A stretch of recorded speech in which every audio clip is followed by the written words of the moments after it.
ক্ষমতায় আসার পরে সেই পিলখানা হত্যাকাণ্ডের মধ্য দিয়ে তাদের রক্ত দিয়ে লাল করেছে।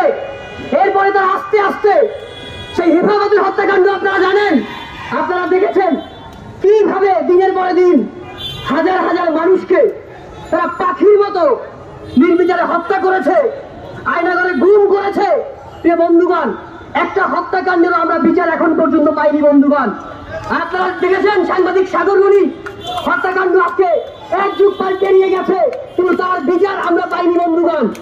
আজকে এমন একটা সময় আমাদের মাঝে এসে উপস্থিত হয়েছেন গণ অধিকার পরিষদের আমাদের মাঝে এসে উপস্থিত হয়েছেন জাতীয় নাগরিক কমিটির একদল শুভাকাঙ্ক্ষী ভাই এবং বন্ধুগণ। আজকে আমরা এখানে আছি, আপনাদেরকে বলতে চাই আজকে জাতীয় নাগরিক কমিটি, আজকে আমরা যেই সরকার এখন ক্ষমতায় আছে তাদেরকে বলতে চাই ক্ষমতার স্বাদ গ্রহণ করার জন্য আপনাদেরকে আমরা ওখানে বসাইনি, আপনাদেরকে বসিয়েছি এই আওয়ামী ফ্যাসিস্ট যারা 2008 সাল থেকে এই বাংলার বুকে রক্ত গঙ্গা বসিয়েছে, বাংলার মানুষকে হত্যা করেছে, তাদের বিচার করার জন্য বন্ধুগণ। আপনারা দেখেছেন আজকে এই জুলাই অভ্যুত্থানে প্রায় 1500 জনের উপরে মানুষকে পাখির মতো যে আওয়ামী লীগ সরকার হত্যা করেছে, সেই হত্যার যারা নির্দেশদাতা, যেই হত্যার সাথে যারা সরাসরি জড়িত, আওয়ামী লীগের কোন নেতাকর্মীকে, প্রথম সারির কোন নেতাকর্মীকে এখন পর্যন্ত বর্তমান সরকার গ্রেপ্তার করেনি বন্ধুগণ। আজকে শেখ হাসিনার পরিবারের যারা হচ্ছে সেই বরিশাল থেকে শুরু করে বৃহত্তর খুলনা থেকে শুরু করে সমস্ত বাংলাদেশে যারা মুজিব পরিবারের নামে, শেখ পরিবারের নামে সমস্ত বাংলাদেশকে লুটপাট করেছে, শোষণ করেছে, হত্যাকাণ্ড করেছে, আজকে মুজিব পরিবারের, শেখ পরিবারের কাউকে আজকে এই সরকার গ্রেফতার করতে পারেনি বন্ধুগণ। আমরা সরকারকে বলতে চাই আপনারা কি তাহলে এই ফ্যাসিস্ট হাসিনার সাথে, আমি সেনাবাহিনীকে বলতে চাই আপনারা ক্যান্টনমেন্টে যে 600 জনকে আশ্রয় দিয়েছিলেন তাদেরকে কেন আপনারা ছেড়ে দিয়েছেন? কেন তাদেরকে ছেড়ে দিয়েছেন? কেন তাদের বিচার করেননি? কেন তাদেরকে আটক করেননি?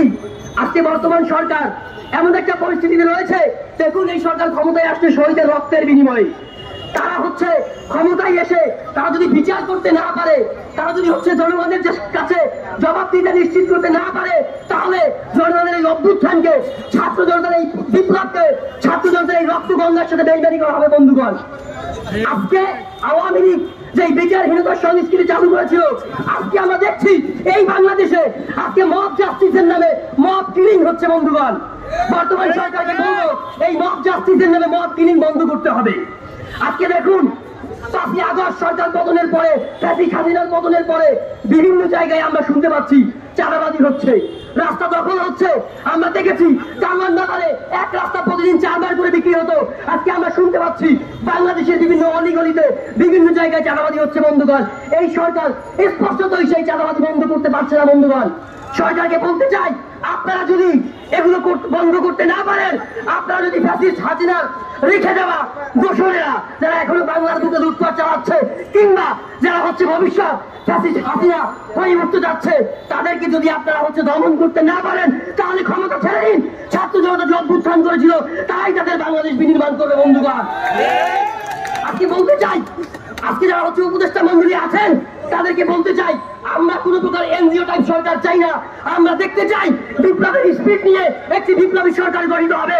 সেই সরকার সমস্ত যেই ব্যবস্থা, যেই সংবিধান, যেই সিস্টেম শেখ হাসিনাকে ফ্যাসিস্ট করেছে, সেই সিস্টেমকে ধ্বংস করে দিবে এবং আগামীর সুন্দর বাংলাদেশ বিনির্মাণ করার জন্য এমন একটি সুন্দর সিস্টেম আমরা প্রত্যাবর্তন করব, যেই সিস্টেমের মধ্য দিয়ে যারাই সরকারে আসবে তারা জনগণের প্রতিনিধি হবে, জনগণের সেবক হবে, জনগণের খাদেম হবে, জনগণের মালিক হয়ে উঠবে না বন্ধুগণ।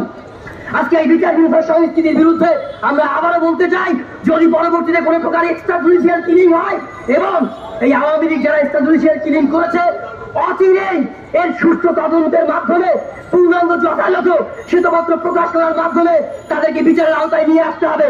প্রয়োজনে আইসিসির সহযোগিতা নেবেন, জাতিসংঘের সহযোগিতা নেবেন, যাতে করে যারা নিরপরাধ মানুষ ছিলেন তারা যাতে করে এই বিচারের মুখোমুখি না হয়। শুধুমাত্র যারা এই 15 বছরে এই ধরনের এক্সট্রা জুডিশিয়াল কিলিং করেছে, খুন ধর্ষণ করেছে, তাদেরই বিচার হয় বন্ধুগণ, সেটা নিশ্চিত করতে হবে। আজকে এমন একটা পরিস্থিতির মুখে আমরা দাঁড়িয়েছি, আপনারা দেখতে পাচ্ছেন যে রাঘব বোয়ালরা বাংলাদেশ ছেড়ে চলে গেছে, লক্ষ লক্ষ কোটি টাকা দুর্নীতি করে গেছে। আজকে বন্ধুগণ, ছাত্রদেরকে আমরা দেখেছি, এই যে জাতীয় নাগরিক কমিটি বলেন কিংবা যারাই আমরা আছি, আমরা বলতে চাই, আমরা যদি কোনো অন্যায় করি, আমরা যদি কোনো ভুল করি, আপনারা আমাদেরকে সমালোচনার মুখোমুখি দাঁড় করাবেন, প্রতিযোগিতার মুখোমুখি দাঁড় করাবেন। আমরা রাজনীতির মাঝে প্রতিযোগিতা দেখতে চাই, প্রতিহিংসা আর দেখতে চাই না বন্ধুগণ। আমরা দেখেছি প্রতিহিংসার নামে কিভাবে পেট্রোল বোমা দিয়ে মানুষকে হত্যা করা হয়, কিভাবে নদী পয়সা দিয়ে মানুষকে হত্যা করা হয়। বন্ধুগণ, আগামীর বাংলাদেশ হবে প্রতিযোগিতার বাংলাদেশ, যেই বাংলাদেশে কাঁধে কাঁধ মিলিয়ে আমরা এই বাংলাদেশটাকে সুন্দর করে গড়ে তুলবো, দুর্নীতিমুক্ত, ক্ষুধামুক্ত, দারিদ্র্যমুক্ত আগামীর সুন্দর বাংলাদেশ আমরা গড়ে তুলতে চাই, যেখানে প্রত্যেকে সুচিকিৎসা পাবে, সুশিক্ষা পাবে, প্রত্যেক নাগরিক তাদের নাগরিক অধিকার পাবে। বন্ধুগণ, আজকে বাংলাদেশ এমন একটা জায়গায় রয়েছে, আজকে দেখুন প্রত্যেকটা দ্রব্যমূল্যের দাম এখনো ঊর্ধ্বগতি, লাগামহীন ঊর্ধ্বগতি এখনো টেনে ধরতে পারছে না। আজকে দেখুন সিন্ডিকেটের কথা বলা হচ্ছে, যে আওয়ামী লীগের আমরা সমালোচনা করতাম যে নিত্যপণ্যের যে বাজার সেটা নিয়ন্ত্রণ করতে পারছে না, সিন্ডিকেট করছে, দুর্নীতি করছে, বাণিজ্য করছে, সেখানে আজকে দেখুন এই সরকার ক্ষমতায় এসছে, আজকে 2 মাস হয়ে গিয়েছে বন্ধুগণ, এখন পর্যন্ত সেই যে নিত্যপণ্য আছে তার লাগামহীন যে ঊর্ধ্বগতি এই সরকার টেনে ধরতে পারছে না। সরকারকে বলবো অচিরেই যথাযথ ব্যবস্থা গ্রহণের মাধ্যমে সিন্ডিকেট ভেঙে দিয়ে নিত্যপণ্যের যে লাগামহীন ঊর্ধ্বগতি সেটা নিয়ন্ত্রণে নিয়ে আসবেন। জনগণকে এই যে বৈষম্য বিরোধী ছাত্র আন্দোলনের যে স্পিড, এই গণঅভ্যুত্থানের যে স্পিড, সেই স্পিডের সাথে আগামীর বাংলাদেশ বিনির্মাণ করতে আপনারা আমাদের পাশে থাকবেন, সহযোগিতা করবেন। আপনারা যদি জনগণের ভাষা বুঝেন, জনগণ আপনাদেরকে সহযোগিতা করবে। আর যদি জনগণের ভাষা আপনারা বুঝতে না পারেন, জনগণের স্পিডকে যদি আপনারা ধারণ করতে না পারেন, ফ্যাসিস্ট হাসিনাকে যেমন জনগণ আন্দোলন সংগ্রামের মধ্য দিয়ে বিদায় করেছে, জীবনের বিনিময়ে বিদায় করেছে, আপনাদের বিরুদ্ধে আমরা এই রাজপথে তীব্র আন্দোলন গড়ে তুলবো এবং আপনাদের বিদায় নিশ্চিত করবো। বন্ধুগণ, সবাই জাতীয় নাগরিক কমিটির পাশে থাকবেন, আগামীর সুন্দর বাংলাদেশ বিনির্মাণ করার পাশে থাকবেন, এই প্রত্যাশা শেষ করছি। খুদা হাফেজ। আসসালামু আলাইকুম ওয়া রাহমাতুল্লাহ।